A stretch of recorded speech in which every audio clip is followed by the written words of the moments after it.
Challenge 1. Become a warrior. Right, tough one to start with this.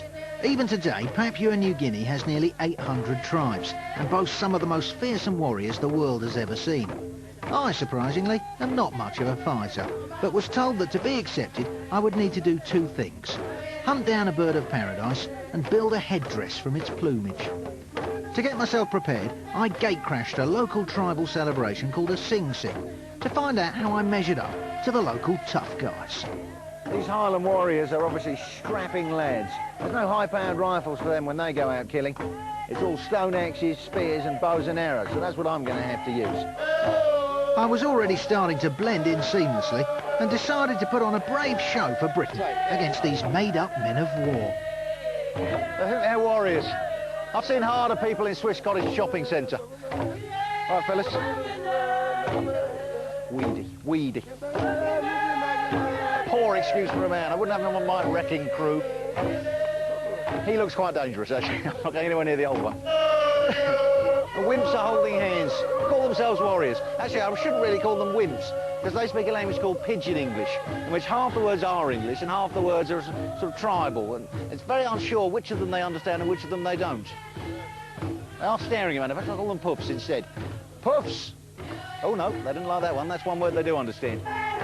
So, a foolhardy display of bravado from Smith to get my challenge underway. I just hope they didn't come from one of the tribes that still practiced cannibalism. Well, they're an impressive bunch, and they certainly taught me a little bit about the attitude you need to be a warrior. But now it's time to go out with a hunter. I get blood on my hands.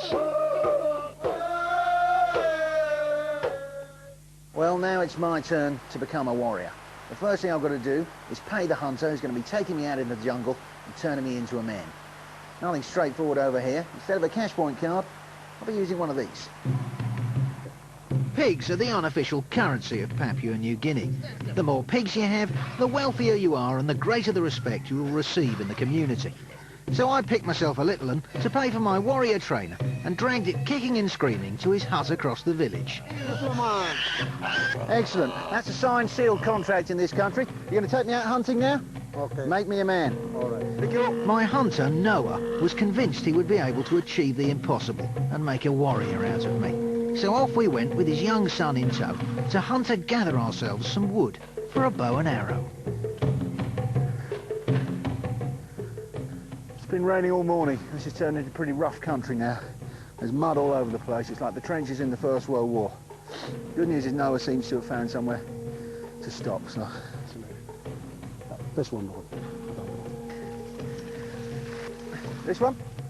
Right. How low down do I cut it? Down below. Right. Getting out's going to be a problem. Why you couldn't just pick one up by the side of the road, I don't know.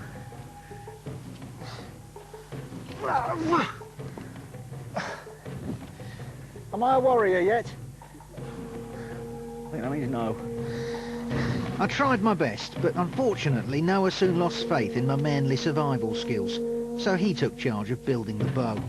After a spot of practice back in the village, I felt more confident handling the weapon, so we headed into the bush. One way or another, a bird of paradise was going to get it in the neck. It was just a matter of finding one of the little buggers. A bit of bad news. Noah doesn't think the birds are going to come to their usual feeding place today, and the nearest other place where they're regularly seen is about 3 hours march away. So we might have to compromise, possibly kill a rat of paradise.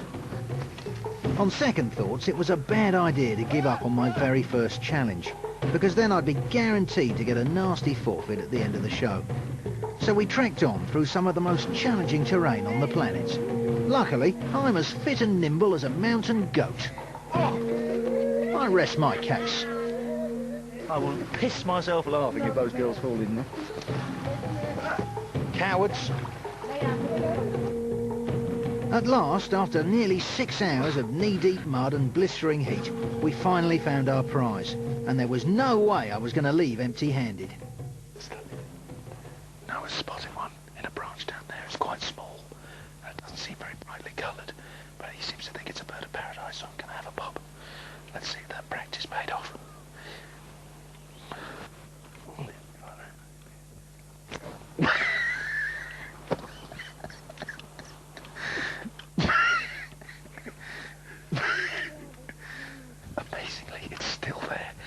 obviously doesn't consider me a threat.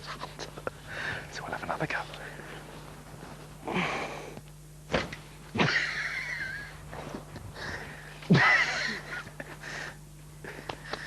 Right, I think it may be time to let the professionals take over. I'm going to be part of the warrior team for this challenge. So, you have a go. Kill, kill. And then Noah showed me what being a man is all about. Bullseye. Fantastic shot.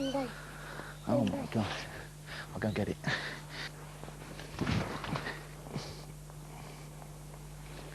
Still warm, but it's quite dead. Good shot. It's not very big, and it's not particularly colourful, but I dare say with his native craftsmanship we're going to get a lovely headdress out of it. Can we eat it? Yes. There you go. Horrible. And so, with possibly the most pathetic hunt trophy the Southern Hemisphere has ever seen, it was time to head back to the hut and get plucking. I'm quite glad those big fellas from the dance aren't here to see this, because when I spoke to them afterwards, they were quite confident I'd make a good warrior.